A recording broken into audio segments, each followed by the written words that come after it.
This is SBR's Football Betting Daily. Take us to kickoff. Welcome into the student section alongside Ed Feng and Jeff Nadeau. I am Drew Martin. We're talking college football betting. We got some games on tap for this upcoming weekend, plus a lot of weekday action, some good games on Thursday and Friday. But without further ado, we got a new guest. He's not too new, but first time on this year to the student section, Ed Feng. Follow him on Twitter at The Power Rank. One of the smartest guys I've ever heard talk about betting in general, knows a lot about college football. Ed, welcome to the show. How are you? I am great. Thanks for having me on, Drew. It was good to talk to you guys and enjoying the new little intro and music and stuff like that. So it's pretty cool. You guys always do great we're doing stuff. big things here at SBR, you know. Got to upgrade with the times. But excited to have you on. Interested to get your opinion on a bunch of games coming up. But y'all know him very well. He's the big man on campus. Follow him on Twitter at Jeff Nadeau. Jeff, welcome in, bud. Always good to talk to you, Drew. Good to see Ed and get the clan back together here. Always looking forward to football talk. Yeah, we're talking football here. These guys also know a lot about college basketball. Might be able to slip a little bit in at the end of the show if they want to get into it. But guys, let's get right into what the people want to hear. We got a big one on Thursday night in the Pac-12. Stanford at Arizona State. Little tidbits on this game. We got both teams off of a loss, and also it's not a short week. Neither team played this past Saturday. Also, a thing I noticed when breaking down this game, all three of ASU's losses by one score. Interesting to see, has Herm Edwards really turned this program around in just year one? Or are they a little bit of a fraud here out in the Pac-12 going against a pretty good Stanford team this year? Ed, I believe you have definitely a postgraduate degree from Stanford. Not sure exactly what it's in, but your alma mater of sorts. How would you look to bet Stanford versus ASU this week or on Thursday?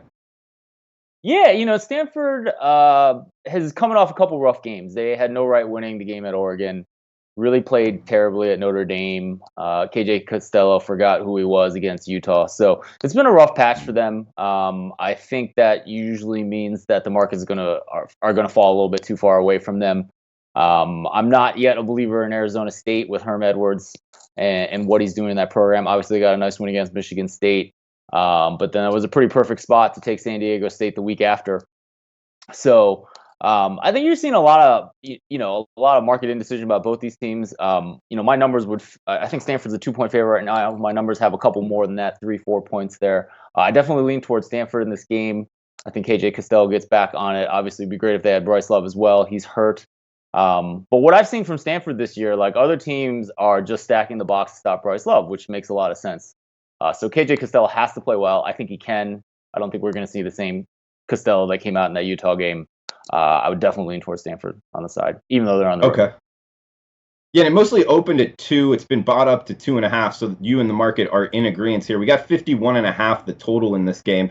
Big man, what about you? Thursday night, pretty big game here in the Pac-12. How would you look to bet it?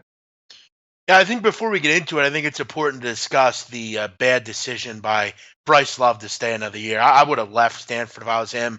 He's had a terrible season. And I know, look, people will say, well, he's injured and whatever. It still hurts. I mean, it still hurts that he has not been effective. And you have to respect that they're 4-2. Ed made a point of they'd stacked the box. Costello's actually been a bit of a weapon. Our Siegel-Whiteside, they can actually throw the ball a little bit, which has helped. But, you look at them on the road. I mean, obviously you go up and beat Oregon, but probably shouldn't have won that game. I've not been overly impressed by Stanford on the road, but I have been impressed by Arizona State at home. I think this was a great hire, bringing in Herm Edwards. I believe in the guy. I think he has some talent. I think this team is different. They're more believable now when they play. You don't worry about them as much. Look, they've lost to some opponents that they probably should lose to. And will they lose to Stanford? I don't know, maybe. But I like Manny Wilkins. I like N'Keal Harry. If they both play in this game, I'm going to look towards taking the underdog. Drew, you made the point about all the losses were very close. They could have went either way. If you look at all those games, they were in it till the end. I'm not seeing a ton from Stanford right now that really impresses me. The run game has been non-existent for the most part. I'm actually quite confident that Arizona State can do a pretty nice job here at home. They're off a week. They had a little bit of time to prepare. I don't like betting against Stanford, but if I get a full 3 here, I would take the Sun Devils. Yeah, I think Big Man makes some good points. And Ed, I want to get your opinion on Herm Edwards. You know, in the offseason, it was kind of like the trendy thing just to say it was a terrible pick. I was in the minority saying give the guy a shot, you know, just because he's, in his 60s? I don't know. I always felt like a 19-year-old guy. You relate the same with a 65-year-old that you do with a 45-year-old. I don't see age as that big of a problem. It's more about the man and how he recruits. How do you feel about Herm Edwards? Do you think that they could actually be a buy low opportunity here going forward? Yeah. I mean, I wasn't a fan of the hire. I agree with you guys. We got to give the guy a chance. We obviously seen some results already with the Michigan State, but you know, he's the personality. He's the talking head. Actually got a chance to talk to him at the Sloan Sports Analytics Conference one year. Talked a little Miracle of the Meadowlands, which was pretty cool.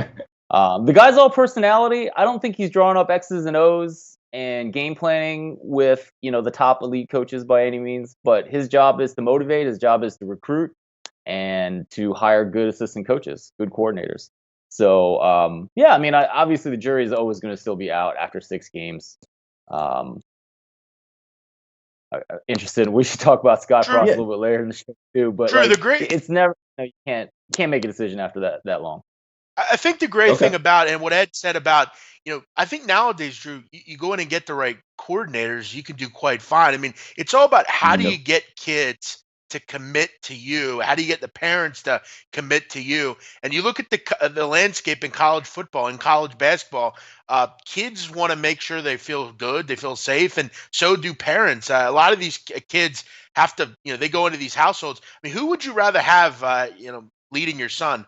Urban Meyer as an ethical person, or Herm Edwards? I know, look, if you want to win, you go play with Urban Meyer, and that's all fine and dandy. But I'd feel comfortable with my son playing for Herm Edwards. Even look at a guy like Ed Orgeron. Ed Orgeron is not a great coach. I think we all know that, but the kids love him. Parents trust him. He's an ornery guy. He's a likable guy. Is he going to win you tons of games? Yeah, I mean, but it doesn't have a lot to do with him. It's because he's a great guy and he's a good recruiter. In the scheme of things, if you can have good assistant coaches and a good recruiter, you just let him sit back and be the mouthpiece, like Ed said, and be the personality. I think Herm has won. He's gotten these kids to believe pretty quick. Yeah, I agree with a lot of what you guys say. Go ahead. Orgeron's done a good job keeping Dave Aranda there as a DC. That side of the ball is clearly getting it done. So yeah, I mean, there is a formula for these types of things. I'm not a Coach O fan. Maybe we'll get into that a little bit later in the show. I think it's a pretty good year to fade LSU. But you know, it's not like these guys can't succeed. You know, I mean, Dabo Swinney's not exactly drawing up plays for that team either. He's built a culture there. He hires great assistants, great coordinators, and look what they've done. Ed, I know you're more of a numbers guy, and we'll get on to it to the other games, but I do want to get on this point because we brought up the coordinators and how important that is. I actually think like guys like Lincoln Riley. I know that you're a big numbers guy. You probably like that more of the X's and O's head coaches. I think it's actually better when the head coach steps away and lets the coordinators call the plays, all of it. So I'm not a big fan of an actual head coach being in every single play. Great X's and O's. Sure, it's fine, but I don't think it's that big of a benefit. We see it with Willie Taggart. Having to call the plays at Florida State, I think, is actually an anchor on the program. He needs to give that up to Walt Bell and be more of a management figure. Do you kind of factor that aspect in? Yeah, I mean, I think that's a very team-by-team kind of thing, right? I mean, you have the situation in Michigan where there's no coordinator, and they're just kind of calling plays by committee between Harbaugh and Pep Hamilton, and God knows who, probably Ed Warner is getting in there right now. That's working right now. I can imagine other situations where, you know, I mean, I'm still not high on the LSU offense and what they're doing. I don't even remember the coordinator's name there, but he's not Matt Canada and what he was coming off that year off of Pitt last year. The LSU offense was pretty good last year with Matt Canada. So yeah, I really think you got to take a team by team basis. You got to see what the results are. Try to filter out the small, you know, the noise from the signal that we get for how these programs run. You know, I don't think there's a one size fits all for any team in terms of what the head coach is doing. Okay. And Ed, you're liking Stanford in this game that we were talking about, -2, 2.5, wherever it's at. And big man, how are you feeling about Stanford ASU? Yeah, I'm looking towards taking the dog here. Okay. All right. And as far as Bryce Love, big man's comment on Bryce Love making the bad decision, do you agree with that, Ed? Coming back? I mean, I'm going to sound really pretentious saying this, but like, he's a kid that's got more than football going on in his life. At least that's what he says publicly. Wants to be a doctor. He's a hum bio major out at Stanford, which my same program that my wife went through. So I don't know. I mean, maybe he's being genuine in terms of not worrying about the money and knowing he's going to get his head beaten in the NFL anyways, and enjoying what he can now. It's all kind of about our priorities, I guess. I don't know. Maybe he's not being genuine. But anyways, I don't want to sound too pretentious about this, but I'm not ready to knock the guy. I mean, Andrew Luck stayed next year at Stanford too. He's doing all right, Then minus the bum shoulder this year. I guess the point would be then why are you playing football then? I mean, isn't the goal to go to the NFL and be a star? I just think for me, like a lot of people gave certain players college basketball a lot of shit for that this year. I mean, you got to go. I feel like when it suits you. If you're generally going to lose value by staying. But again, that's an interesting point by you, Ed. I mean, something that I think out of Stanford, I guess you got to consider. Maybe he does see what the NFL is down the road, and he'll go make a lot of money being a doctor too. So he could either go and be a doctor and not get his head beat in, or he can go to the NFL and make really good money and be rich as well, and have to worry about that down the road. So that's an interesting point. You never really consider that with a lot of these kids. Yeah, I think a lot And of big these man, guys they go to the. Oh, Yeah, sorry, go just ahead, to Ed. say, like a lot of these guys, the NFL is a good way to make some decent money, so you can do what you want to do. John Urschel was an NFL lineman, played for the Ravens, was able to bank some cash, get a little bit of a pension payment from the NFL before he went on to go be a mathematician. So I think you kind of got to take it year by year. Every individual is different. It's hard to blanket say this is a right or wrong choice. But yeah, we'll see. We'll see how it goes. Yeah, and big man, I do agree with you on the running back position more times than not. It's you should go, but at the quarterback position, I think there's a lot of scenarios where a kid will benefit from staying an extra year. Yeah, I've All right, guys. noticed it doesn't seem that September work, but I got you. All right, let's go to the Fridays games. We got Colorado State, Boise State. Actually, we got a good question here in the chat box. Just real quick, Ed, what do your numbers say the Stanford Arizona State line should be? I know you said Stanford was the side you go with. Yeah, I just looked it up. I have about Stanford by 5, 4.8. Okay, so some real value there over a key number of 3. I like Stanford as well. Guys, let's move on to the Friday game. We got Colorado State, Boise State in the WAC. This on national television. Both teams played on Saturday, so it is a short week, one less preparation day. Should benefit Boise State being the home team. Boise's lost 2 games, ATS. Interested to see if Colorado State should be the third in a row. 58.5 the total. Looks like Boise State laying 23.5 at home on the blue turf. Big man, do you have a bet on this game?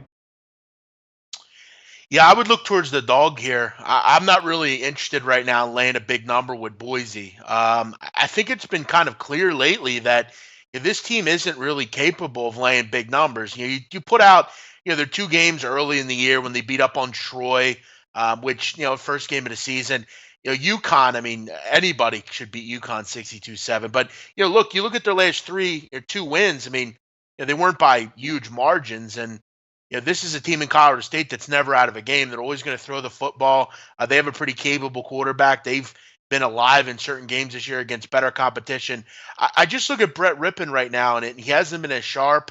The game plan's not been as good for Boise. Even look at the game at Nevada. They struggled with Ty Ganji. Ganji was able to move the ball down the field. With a capable quarterback, this just seems like too many points to me. If it was 18.5, 17.5, maybe I've had some interest. But at 23.5, above that 3 touchdown mark, it looks like a pretty decent play. Colorado State's not good on defense, but I don't know if they're terrible either. Especially lately, they've actually played okay. I'm going to rock towards the dog here. I think with the capable quarterback, they're never out of a game. And I think Boise's a little overvalued right now. Okay. Ed, what about you? You think Boise's a little overvalued? Yeah, I don't. I think this line is about right. I've not been impressed with Colorado State. I mean, we were watching that game out in Vegas when they got housed by Oh Hawaii. yeah. Week -1. Um, Colorado State was my favorite over team last year when they had that awesome offense. The offense has really dropped off this year by my numbers. They're worse than 100th in my adjusted yards per play. Boise's Boise. I think this is a pretty fair line. I wouldn't bet it. Okay. Ed, real quick, where should the third annual IFBC be in your opinion? Oh man, Ann Arbor, Michigan, Detroit. All right. What about Vegas, Costa Rica, Atlantic City, Biloxi, Mississippi? City. I'll go with Biloxi, Mississippi. I'd like to head down there, see what's going on with the sports books. Have a completely different experience. I've never been to Biloxi. I'll vote for Biloxi. Okay. And big man, outside of Atlantic City, what would you vote for? I wouldn't vote for anything but Atlantic City. It's my second town. It's like my home away from home. I have a home there, so yeah, I would very much be interested in. Look, I think you got to look at it from a perspective of when the IPC is, what's going on in New Jersey at that time. Late August. I mean, you have beaches, you have the boardwalks, you have the different towns up and down the coast. I think there's a lot to do there. If you have some off time, you can go to the beach. The casinos are obviously very good. Ocean Resort would be a great place for it. The Ocean Resort Casino. They have a great sports book. They have some conference rooms. Plus, you have the beach. You have the boardwalk. You have some other places you can go. So for me, it would be Atlantic City. Cool. Guys, let us know in the chat box where y'all would want to have the third annual IFBC. But guys, let's move on. Friday night, we got two good games here. Another one in the Mountain West. We got Air Force UNLV. This UNLV team kind of fade City without Armani Rogers. At least I'm looking to fade him. This is my best bet, Air Force -13. They got an extra day to prep. They are the road team. Laying 13 in Sin City, 59 the total. Big man, we'll come back to you. You want to start us off on Air Force UNLV? You with me? Yeah, one of my premium plays this week was Air Force plus the 10.5 against San Diego State. Listen, Air Force is very real defensively. This team is really good on the defensive end. They are terrific against the run. And you really kind of feel bad at this point for UNLV. I mean, quarterback out for the season. The backup Max Gillum is only averaging about 47% completion. And now Lexington Thomas, the only good player they have left, has a concussion and probably won't play this week. So I think you're really going to have trouble moving the football against the Air Force defense that has been particularly good. You also look at the fact of what Air Force wants to do: run the football, be effective on the ground, don't beat themselves with penalties. I really like Air Force, but I'm actually going to look a different way here, Drew.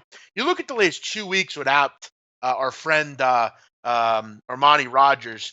UNLV's been outscored 61-7 in the first half.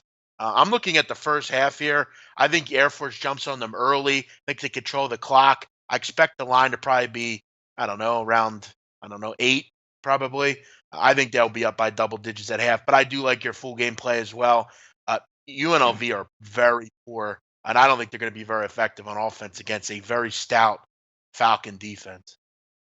Yeah, and this Rebels team laid down against Utah State, and going against the military academy, having to stop the option. If it gets ugly, it could get really ugly. So I really don't mind laying the 13. Like I said, no need to wait to the end of the show. This is my best bet, Air Force -13. Ed, do you agree with both me and Big Man on Campus? How would you look to bet this one? Yeah, I mean, I'm not looking to bet this one. I mean, I always think there tends to be an overreaction when you've had as bad at 2 games as UNLV has had. Obviously, they're missing some key players.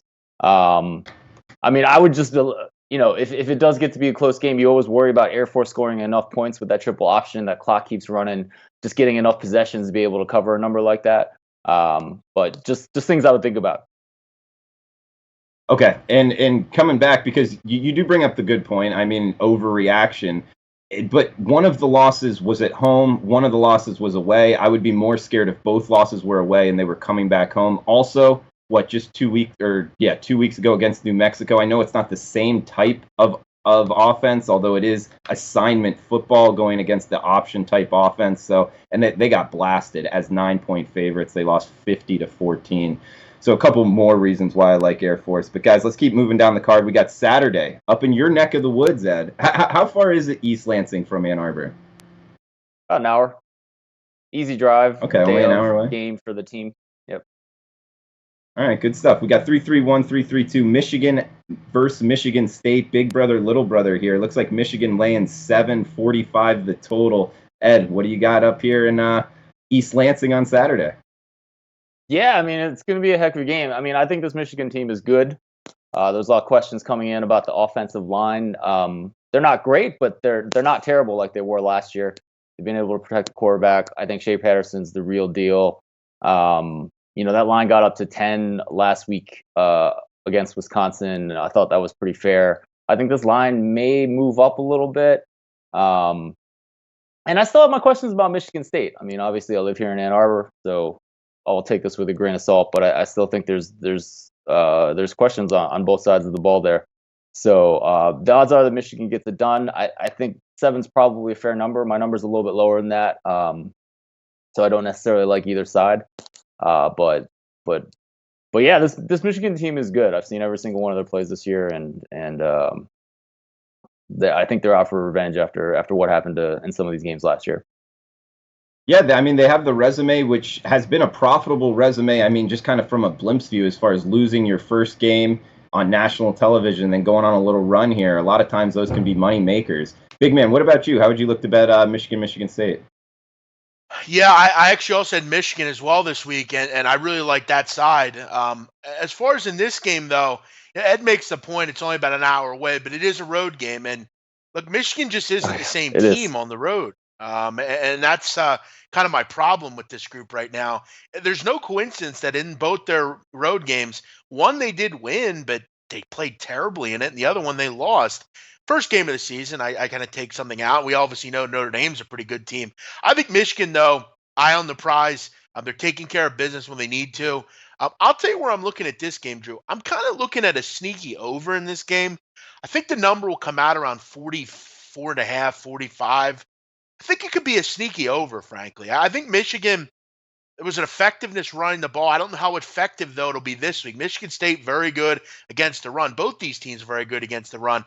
Lewerke, I think, has proven that he can throw the football. He's a pretty good quarterback, throwing the ball down the field. Sometimes these games tend to find their way over the number, late. Could be a wild one. Maybe we even see overtime. You're going to get a number in the low to mid 40s here in this one. Obviously, weather's going to be important.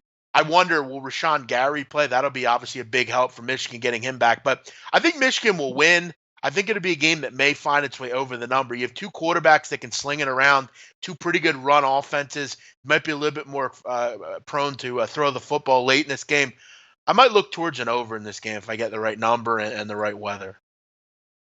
BOL just came out about an hour ago with 45 as the number. Ed, do you agree with Big Man? You like the over? And also, how do you think Michigan State's offense will be able to move the ball against Michigan's defense? I mean, this Michigan defense is pretty good. I mean, I think the Michigan's defense should be able to hold them down pretty good. Lewerke is pretty tricky with his feet, so definitely a way of making some plays there. But yeah, I don't know. 45. I don't know. My number is about 39. I'm still thinking about whether that makes sense to me or not. Given the changes with this Michigan offense, it's better than it was last year. They're starting to show some signs of being able to protect Patterson. So yeah, I don't have an opinion on the over yet. Okay, guys. Another one here in the Big Ten. We got 3-3-3, 3-3-4. Ohio State at Purdue. Looks like the Buckeyes 2 touchdowns on the road, 65.5 the total. Ed, I know you had a little beat on Ohio State when we were talking kind of off camera. Would you look to lay 2 touchdowns here with the Buckeyes? Yeah, absolutely. We got to talk about the Ohio State defense. This is a unit that has really held this team together over the last 3 years. It's been excellent, top 5 in my adjusted yards per play every season. They've really fallen off a cliff this year. They're really not playing well. Oregon State put up a bunch of points at the Horseshoe. They couldn't stop TCU. The talent's there. Urban Meyer recruits a lot of talented guys. And when I was projecting this team, I wasn't really thinking about the defense. I just kind of assumed the defense would be good. I was wondering if Haskins could get the job done. Well, it's pretty clear Haskins is getting the job done at quarterback, but the defense has struggled. You really think they would figure, if they were ever going to figure things out, it was going to be at home against a pretty bad Minnesota offense. The defensive line got whipped by Minnesota's offensive line. I don't know if there's any other way to put it. This unit's really struggling, and it gets a lot harder against a very good Purdue offense on the road this week. I like Purdue side. I think I like the over in this game if you can get it at 65. You should give Ohio State the benefit of the doubt, but it's also a half season that we've really seen the defense struggle, and you start to get a little bit more certain every week that they're not really the unit that you thought they might be earlier this season. Big man, what about you? Any opinion on Ohio State at Purdue here in the Big Ten? Yeah, I agree with Ed. I mean, I'm looking over the number here. Purdue is turned into basically West Kentucky. That's what they are now. They throw the ball a lot. They ran it actually quite effectively last week against Illinois, but this team is a team that likes to throw the ball around. They have that new quarterback, Blau, who has been pretty effective for them. They have some real talent. Rondell Moore is a really good young player for Purdue. I think they put up some points. I don't know if they hang in this game because defensively Purdue are pretty bad. I'd expect them to give points up in this game. But Ohio State's kind of a freight train on offense, so they should be able to put up 40 or at least 40 in this game. I think it's like a 47, 28 type of game, 47-24, something like that. I'm not sure Purdue can hang around. I mean, they're at home here, which this would be a great game for that fan base, but I don't know. Ohio State's kind of on a different level. I've kind of learned betting against them in games like this, where the number maybe is a little too low. I would have put it like 17.5, but Ed had to trust his numbers as well. I'm looking more towards the side, more towards the total, not a side. Okay, both guys liking the over in this one. And guys, let us know in the chat box what games you want to talk about. We want to get Ed's opinion on one more here, and then we can kind of open it up to go wherever. But Ed, I know you mentioned something about Notre Dame. I think on a bye week now. But would you look to bet on them with the quarterback change, or were you actually looking to fade Notre Dame going forward? Yeah, I mean, the quarterback change is super interesting. Wimbush couldn't throw the ball, and so they brought in Ian Book about 4 games ago, and he's looked really good. My numbers had the under in the Notre Dame Pitt game, and it's just this decision. Do you want to go against Ian Book and what he's done the last 3 games? Because the number was 56. Anyways, my numbers had the under. It did go under. So you're always playing this game of is Ian Book really that good? Is he as good as what we've seen over this 3-4 game sample, or is he really just the 3-star recruit that they brought in, and their offensive performance is going to be regressing a little bit? I think Notre Dame's a really interesting story. The rest of the season, obviously with the playoff picture coming on, their schedule is not great. Their most difficult remaining game is at USC to end the season. They will be the favorite in that game, but probably expect Notre Dame to drop at least 1 game. Okay, like Notre Dame losing. What about you, BMOC? Any opinion on Notre Dame going forward? The change of quarterback, like Ed said, they were 3-0 straight up ATS, 3-0 overs with the new quarterback. I was riding them on there, and then I lost this past week because if it's not broken, don't fix it. But took the L. How would you look to bet them going forward? Yeah, I would have lost as well. I like them against Pittsburgh. Pittsburgh hadn't really shown you much, but I think Ed makes some good points. I mean, you look at the level of competition. I mean, it's been pretty decent, I guess. I mean, Stanford and Virginia Tech, pretty good opponents. Wake's one of the worst pass defenses in the Power 5, and Pittsburgh. That was just kind of a thing of. I don't think it was anything Book did. I mean, 2 bad interceptions. That was kind of the problem. But yeah, I don't know if we're going to find out much about Notre Dame until really we get to the end of the season. I mean, they might be one of these teams that gets in, and they're one of the more fraud teams we've ever seen because they really haven't beaten anybody. They don't have that ability with the schedule that they played so far. I guess the win against Michigan's your great win, but it was the first game of the season. I like Book. I'll continue to kind of root the kid in. And as Ed said, we're not going to find out a ton because they don't have a ton of tough games really left. But I have a feeling they will drop 1 as well. USC has the talent to do it. They really impressed me last week with their game against Colorado. I thought Daniels really kind of hung in and really made some great throws in that game late. Played pretty well defensively also. That could be a tough game for USC or for Notre Dame. But all in all, right now the kid's done very well, and you can't knock him. Is he as good as we think? I don't know. I need to see against better competition. Yeah, one thing about Ian Book. Yeah, go ahead. Oh, I just want to say one thing about Ian Book, like that Stanford game. They were up big, and he did a little flip shovel pass that was almost intercepted, and he did that twice during the course of the game. So, if you're a Notre Dame fan, you're a Notre Dame backer, you got the side. You hope he's not going to continue to do that, and he's going to work out his mistakes. And Ed, do you do numbers for like future matchups for LSU Bama? Yep. Would you have those numbers or no? What would your numbers show that is? Yep. Also, Big Man, while he's looking that up, do you have any opinion on Utah State, Wyoming? I was looking to bet Utah State, but I don't know. Big number here. Would you still look to lay it with the Aggies? Yeah, I mean, two teams going completely opposite directions. Wyoming are horrible. I mean, this team is really bad.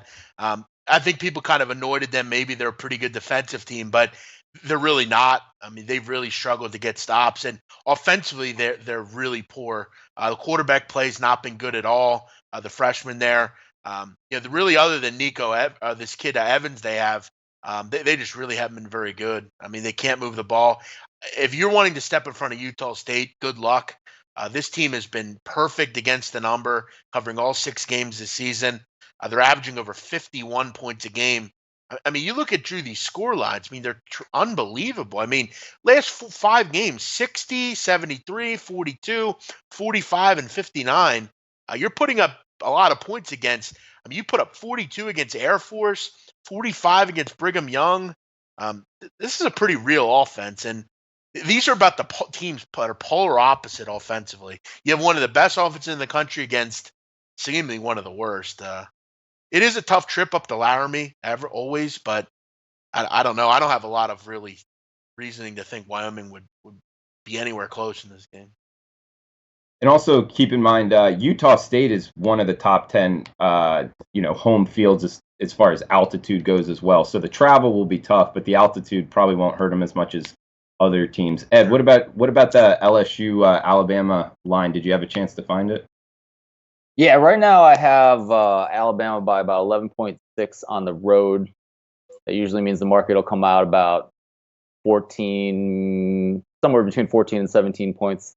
I find, I mean, this Alabama team is pretty good, especially with the ability to throw the ball that they really haven't had in past years. And I'm not sold on LSU at all. They clearly had a good performance beating Georgia this past week. But the defense I think is really good. We talked about the coordinator Dave Aranda there. The offense, I just don't know if they can get it done. I mean, they're playing Joe Burrow at quarterback. I actually didn't see the game this past week. I presume he had a pretty good game if they beat Georgia. But that's the unit that is going to hold back the team. So yeah, I mean, I would expect Alabama to be a pretty decent favorite on the road there. And when you say your numbers say 11.6, but that means the market would come out between 14 and 17, is that just an Alabama tax, or why would that be? Yeah, there's a little bit of an Alabama tax, especially in some big point spread games. My system tends to underestimate what the spread should be.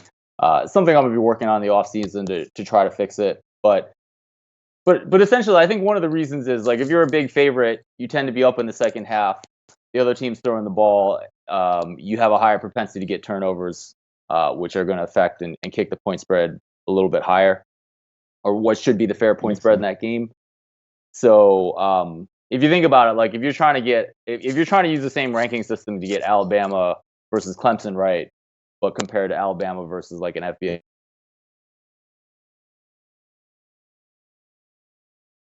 Big Man, did Ed freeze up for you? Yeah, looks like he did. Okay. Well, we'll try to get him back here. Guys, let us know in the chat box what you want to hear. Also, if you're liking the content, please give us a thumbs up, sign, symbol. Big man, let's go a little bit longer with college football, and then we'll get into college basketball. You want to throw out like a best bet or anything off the full board that you're liking for the watchers? Yeah, I haven't really decided on anything yet. This is one that I kind of have my eye on. I think the big thing about college sports is you have to be willing to week change your perception on teams and how they're playing, and kind of get to kind of a common ground. And I think 391, 392. I'm going to have my eye on the Texas Tech Red Raiders laying 20.5 at Kansas against Kansas. I was real impressed by them defensively last week. I thought they did a terrific job against the TCU Horned Frogs. They were always in that game. Played great on the defensive end. Only allowed about 330 yards. Impressive work by them. Kansas are really bad. If Alan Bowman plays, I'm going to be interested in Texas Tech this week. This team has absolutely destroyed Kansas the last few years, and they have a much better defense this year. I'm looking towards maybe Texas Tech at home. Yeah, Texas Tech's defense, especially this year, man, it's crazy how they've improved. Yeah, you got to give Cliff Kingsbury at least some credit. Yeah, I don't know how much he has to do with it. I more or less put it on their defensive coordinator. He's just found ways to kind of do things with a lot of kind of average players. They have a player named Dakota Allen. Drew Dakota Allen was a guy that was kicked off this team for burglary. He went to East Mississippi Community College, played for Buddy Stevens down there, got his life back on track, and Texas Tech took him back. Now he's one of the best linebackers in the country. Really, for anyone that screws up or something, it's good kind of guy to follow. He's become one of the best players in the country at his position. So they take him back. He's been a big part of that success on defense, I think, for them. Is that the middle linebacker? Yes, Dakota Allen. Yep. That guy was all over the place. I noticed him too. Yeah. He's going to play in the NFL. No, he's a really good player. He's a good kid. He's kind of got his life on track. And, look, I mean, just because you make a mistake doesn't mean I think you should be thrown out. And, Kingsbury brought him back, and it's worked out real well for them. And I think he's one of the reasons their defense has performed the way it has. They've done some real nice things lately on defense, and you got to be impressed. Kansas are awful, as we know. This could be a real whitewashing if Texas Tech get Bowman back. Okay. We got Ed just texted. He lost power in his house. It came back on, so he said he's got to reboot and then maybe give him a call. So maybe get him here in the end of the show. But guys, yeah, feel free to chime in what you want to hear. We got Utah versus USC request from Sozana. I'll tell you this: I was looking to bet it under, but the line that came out, I believe, is a little bit too low because I know I didn't bet it off the open, but. Did you have anything for USC Utah, big man? Yeah. I mean, USC, I kind of have a love-hate relationship with. Yeah, I think they're there. I think they're getting there, but they're still, they have a young quarterback, and traveling to Utah is always tough. I get the feeling this is a closer game. It's not a game I've looked into a ton. USC actually hasn't fared well as an underdog, really, though. They've failed to cover in 7 of the last 8 as a dog. This USC team is young, though. They have a lot of talent, but they have to kind of get going. And you look at their 3 road games this year, only averaging about 13 points a game on the road. Against a defense, it's very good against the run, does an okay job against the pass. I'm not so sure. I haven't really looked at it a ton, though, to give a great opinion on it. Yeah, I was looking, Suzanne, I was looking at Utah, but -7 now, -6.5 in the marketplace. I think that's a little risky, especially with this low total. I could see this being a close one, like Big Man said. I was looking to go under, but it came out at 47.5. That's really low. College football, I tend not to bet unders under 50, but I'd still look under in this. I haven't gotten there yet.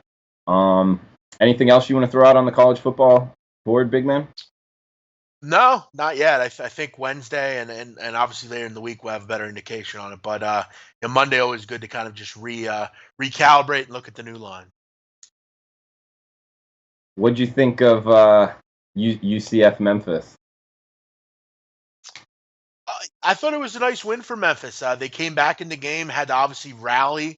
The weather wasn't great, but they found a way to win. And look, teams have to do that. If you want to be regarded as good, you have to find a way to win those games. Um, look, I know a lot of people don't like my opinion on UCF, but other than bothering me about it, go complain to the NCAA about it. They're the ones that don't make it possible for UCF to win the national title. Do I respect them as a program and as a sports program? Yeah, I do. If you're talking about UCF basketball, I do say that they can win because they have the ability. If Rio Grande Valley State wants to win the NCAA title in basketball, they can. If they're good enough and they win enough games, they can do it. Every team has the possibility. It's like Drew. If I go play in the World Series of Poker, I can win it. Anybody can. You just pay the money and you get in the tournament. Unfortunately, football doesn't allow you to do that. You have to be in the Power Five, and until they change that, go be mad at the NCAA. Don't be mad at my comments. I just say it how it is. Well said. What's the DGen special this week, guys? Greg, we can make it whatever we want. We got half the round table here, so I'm seeing San Jose State, San Diego State at 10:30 kick Eastern time. That could be it. We also got Arizona, UCLA, late night kick. That could be it as well. Big man, what do you want to be the degenerate special? Connecticut, South Florida would be pretty good, maybe. All right, let's do it. We can do Connecticut, South Florida, unless you guys want to see something else on the roundtable for degenerate specials. Utah finally found an offense. I don't know. I'm kind of holding off on that. I want to see Huntley and company do it another time. I felt like they got a bunch of turnovers, so they ran into the end zone a bunch of time to kind of elevate that score worse than it looked. So I don't know if Utah has necessarily found an offense. Theodore asking Troy versus USA. I'm taking whatever points with Troy. Troy did lose to Liberty. Did you see that, big man? I did. I actually gave Liberty out as my play of the day on our Saturday show that we do, Ian and I. I didn't understand that line. I thought it was one of the weirdest lines on the board. Troy's without their starting quarterback, yet they were double-digit favorite basically against Liberty, who are pretty good on offense. I didn't understand the line at all. I've actually made some decent money in the last few weeks betting in Conference USA and on the Sun Belt. I had UAB last week against La Tech 2 weeks ago. I've had some decent. There's been some weird lines in that conference. You definitely keep your eye. I had Marshall, the Middle Tennessee against Marshall the other week. I found some decent plays in some of those conferences, actually. How long is the Troy quarterback out for? I have no indication on that. I think when you're kind of looking at the day of, you're just kind of hoping he's not out, in there for the game. Okay. I'm not sure. I'd have to look at that. I'm not sure. I think he's out. Okay. For the season, I believe, with an injury. I believe I'm looking right now at according to Alabama.com, he is out for the season. Damn. Okay, he was pretty good. So I guess this backup lost to Liberty. He might not be good. They might be Fade City going forward.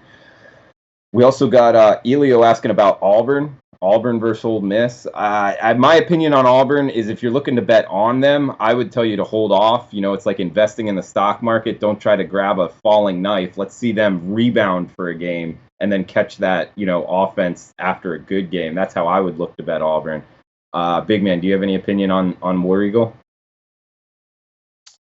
No, that's not a game I looked at just yet. Obviously, they're coming off a loss. I do have an opinion on the Mississippi State LSU game.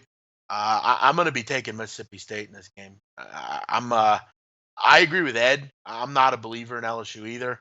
I don't believe in Joe Burrow. I don't know how much we'll learn about Joe Burrow in this game, but this is more of just kind of a fade off of a big win. If I can get 7 with Mississippi State, I might look towards that dynamic Joe Moorhead offense might get it going. Seems like a play this year the week that I might be interested in. Okay. I don't see a lot of scoring, at least for Mississippi State either, though. That would scare me on that. That's why I would kind of more look towards the under. You think Mississippi State can put it in the end zone a couple times? Yeah, because I don't know how many times LSU can either. So I'm going to hope to get a complete 7 with that one. But again, I'd have to see what we're getting with it. Mississippi State's offense has been in kind of been kind of lost in translation. But they only scored 22 points over the last 3 weeks. So I think, though, but you look at games like this, I think that's what the public's going to see too. They're going to see LSU off a win, very recency bias. So I don't know. This might be an unlikely play, but I think I might have a shot with it. Also, Memphis, Mizzou. A question asked here by SZA here. I would look towards the over. I think Memphis is a bet-on team. After they played UCF like that, I'm looking to only really bet on Memphis. What about you, big man? Anything on that? Also, Yeah, I mean, total Navy. will be 72, 73 probably, maybe even a little bit more. The highest total on the board is Coastal Carolina, UMass, which that's no surprise. Yeah, I mean, I'd be looking no other way but over the number in that game. The Naval Academy, people are asking what the opinion on them is. Look, I've talked about Navy. Unfortunately, it's just a down year for them because a lot of their seniors graduated. Malcolm Perry, I thought it was the wrong decision to put him at starting quarterback. I would have went with Zach Abey, kept Perry at running back. I think it was a better system for them. They just lost a lot of players on defense.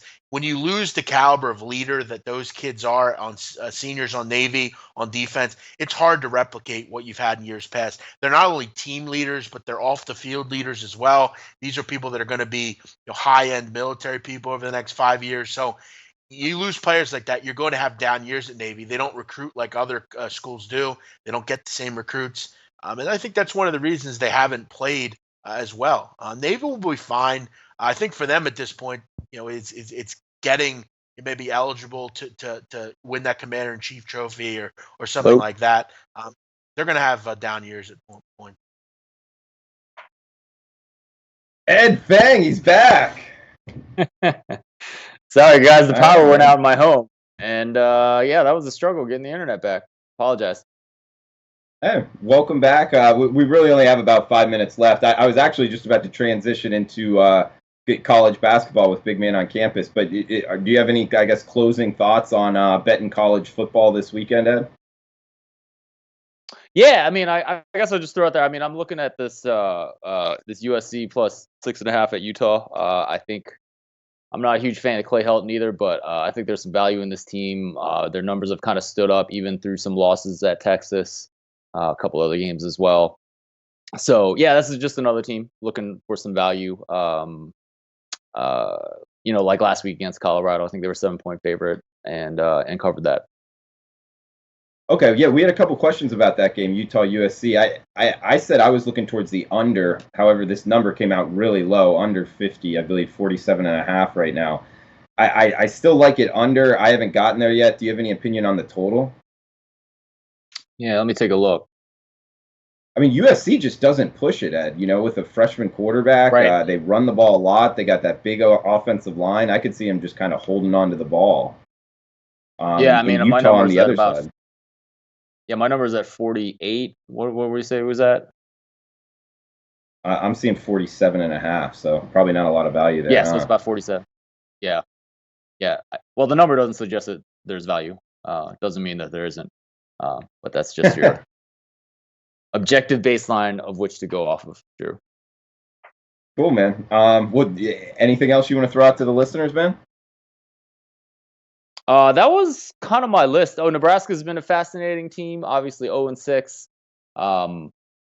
But by underlying metrics, they're probably a lot better. I mean, they're definitely better than the 0-6 record suggests.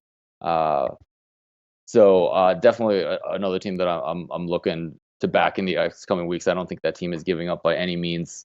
It was interesting. I saw a tweet about Scott Frost's buyout this morning in USA Today. I thought that was kind of interesting. But never make a judgment after only 6 games, and we'll see. I think Adrian Martinez has some potential at quarterback. The kid's a true freshman. He's been able to make some plays. He's been able to run, throw, reasonably accurately for freshmen. So groom him along, and the defense isn't great, but they're a lot better than what their record suggests. Found another tough way to lose this weekend against Northwestern. So you would actually look to bet on them? I guess, obviously taking points more so than not. Yeah, they're -4 right now. My number has it at -5. I mean, I think, the markets have I feel like giving Nebraska more respect than just looking at their record. So there might not be a ton of value there, obviously, if there's only 1 point difference between what my number's saying and what the market's at. But definitely to keep a team to keep your eye on heading towards the next couple weeks. Okay, good stuff, Ed. And Cesano with a good chat box comment here.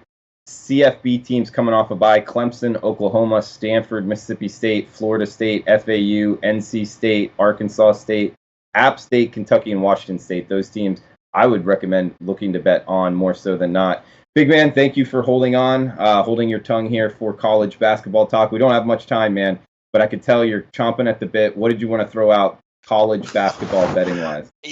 I got to be honest, guys. I would talk about college basketball all day, every day, if I could. I wish I had, I guess I have the platform to always talk about it. But yeah, listen, I mean, this is where you make money in college basketball, doing your research now. Most people are knee deep in football, and that's great. But what's your excuse tonight? What's your excuse tomorrow? Go out and do the work. That's how you become good at something. Practicing. Ed Fang knows that. Drew Martin know that. I'm already through a lot of the conferences. I have a few more to put a preview out for. So I'm very excited. I'm looking forward to November 6th. And I'll be down at Leacourt Center to watch my Owls for sure to take on the LaSalle Explorers. Looking forward to that. I'm very excited for the season. I'll quickly throw out my top 10. For me, it's Kansas, Kentucky, Gonzaga, Duke. I also like Virginia. They're a team I'm looking at. Couple overrated teams, I think, early on. Watch out for UNC. This is a good basketball team, but they lack a point guard. It's kind of the way Duke did last year.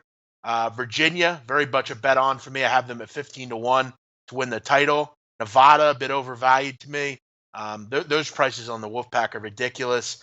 I like Tennessee, very high on them. Couple mid-majors. Keep your eye out for St. Louis. Like the Billikens a lot. UCF, very high on that group. I think they can win the AAC. I'm down on Wichita State, and I'm also down on St. Bonaventure, of course, with some of the losses they took. Very excited. I could talk for hours about it. The fades Big were man, St. Bonnie and who else? St. Bonaventure and Wichita State early. I have plenty, but those are a couple off the top of my head. All right. I just want to ask Big Man, how do you do your research at this point of the year? Like what sources do you consult? Well, I actually I have this Athlon that just for like personnel and stuff like that, but a lot of it is just you're going to the source of the info and finding it, going through every team, you're figuring out who's still there, who's gone, was there a coaching change, all that kind of thing. All that stuff's important because some of these teams make colossal changes, and like Wichita State's a prime example. A lot of people just assume that Wichita just went out and did all their thing, and they brought in all new players. They lost a lot of talent from last year's team. You look at a team like UConn. A lot of people forgot that Danny Hurley's the new coach there, and they have a really solid group of 5 coming back for that starting lineup. So I think for research, I mean, just really going to the source, looking at the rosters, a lot of it's in my head. The draft, you didn't lose. There weren't a lot of people that left. A lot of these players are still coming back for the coming season. But I like Hoop Math. I like a lot of these stat places that, I can find all these different percentages. And, like, for instance, real quick, guys, UCF, a prime team that I'm very high on. BJ Taylor, their point guard. With him on the court, they averaged almost 1.15 points per possession. Without him, down at like 0.9. So they were much worse without him on the court. Without Taco Fall on the court as well, they also really struggled. So the key for that group is going to be, can those kids stay healthy? One other thing to keep a lookout for as well, SMU in the American. This team will struggle all year against teams that can shoot the basketball. The way Yankovic plays defense, it just really doesn't help shooters. Shooters going to have free shots all the time. They play a sagging defense that kind of shuts off the driving lanes and things like that. So if they're facing a hot shooting team, it'll be a long night for SMU. So you're just kind of remembering those things is kind of how I, Ed, when you have a memory like mine, it's a special thing. It's a beautiful mind, as I like to say. Come on, Ed. Excellent. Ed, we have a Drew. Yeah. Drew, you mentioned Ed's from Ann Arbor. Ask him where he's originally from. Ed, where are you originally from? I grew up near Philadelphia, Westchester, Pennsylvania. Boom! How about that, Drew? Geez. How about Wonderful. that, And then to Texas? So you went from Philly to Texas? Yeah, I went to Texas for college, went out to California, and now in Ann Arbor. All right, Yeah, man. been all around the Good country. stuff. Every stop. We only got a couple minutes left, and I do have a one more question from Susanna for you for college football. But did you want to throw anything out college basketball off the top of your head, Ed? No. Okay. Susanna has a good question here. How bye weeks affect your power ratings for lines, whether they are at home, away, before bye, home, away, after bye? Just overall your thoughts on your power ratings with a bye week in college football. Yeah, that's a great question. It's something that I need to do a better job with. Right now, I don't consider it. Research by ESPN suggests that like an NFL team coming off a bye week, you should add an extra point for them on the point spread. I gotta think there's something similar for college football, but that research needs to be done. Okay. All right.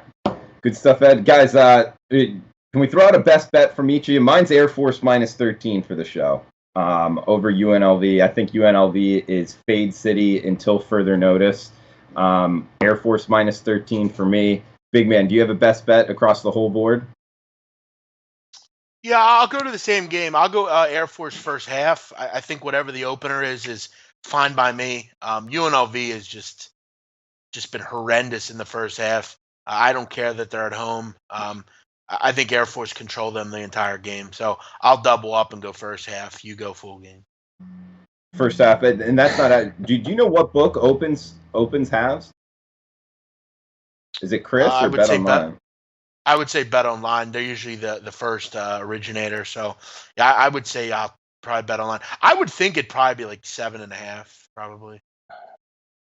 Okay. And Ed, what about you for best bets, man? Oh man, all right. I mean, I'll go with Purdue plus the 2 touchdowns. I think they're going to score points against that Ohio State defense unless they magically fix it this week. Purdue +14, huh? Across the whole board. It doesn't have to be games we talked about. Yeah, I mean, I haven't bet anything yet this week. That will happen over the next coming days, but yeah, if you're gonna make me say one right now, I'll go with that. Okay, Purdue +14 for Ed, and Air Force first half and full game for Big Man on Campus and myself. Susanna, no, that's not me in the NHL contest. I pretty much stick to college football and college basketball, but hey guys, for Jeff Nadeau, Ed Fang, follow Ed on Twitter at the Power Rank. Visit his website, the Power Rank, great numbers analysis. What else are you up to now, Ed? Producing podcast called the Football Analytics Show. But just go to the site, sign up for the free email newsletter. I'll give you a sample of my member predictions that usually save for paying members of the site. You'll get emails about all my podcasts. Yeah, I just try to dig into the numbers there. Teach you better how to fish in terms of I don't necessarily give you the answer there, but try to teach how you can use numbers to better figure out what lines should be. What's the saying, Ed? Don't give a man a fish. Teach him how to fish. Yeah, or something teach him like how that? to do it. No, we're screwing that up, but yeah, it was actually a great comment that I got on a rating of my podcast, and I'm completely screwing up the line, but you guys get what I mean. I think. All right. Yeah, no, for sure. No, it's good stuff. I check out your website all the time, and yeah, thanks for joining us, Ed. We'll have you on again if you're willing. And Big Man on Campus, follow him on Twitter at Jeff Nadeau. He'll be back on Thursday with us, and for the roundtable at 10 a.m. Eastern on Wednesday. Guys, thanks for tuning in. Best of luck with your bets this week, and yeah, we'll be back tomorrow with NFL betting, 4 o'clock Eastern. This is the football betting daily, and Mondays and Thursdays is college football. So thanks for tuning in. For Ed, Jeff, I'm Drew Martin. See you next time. Thank you. Thanks.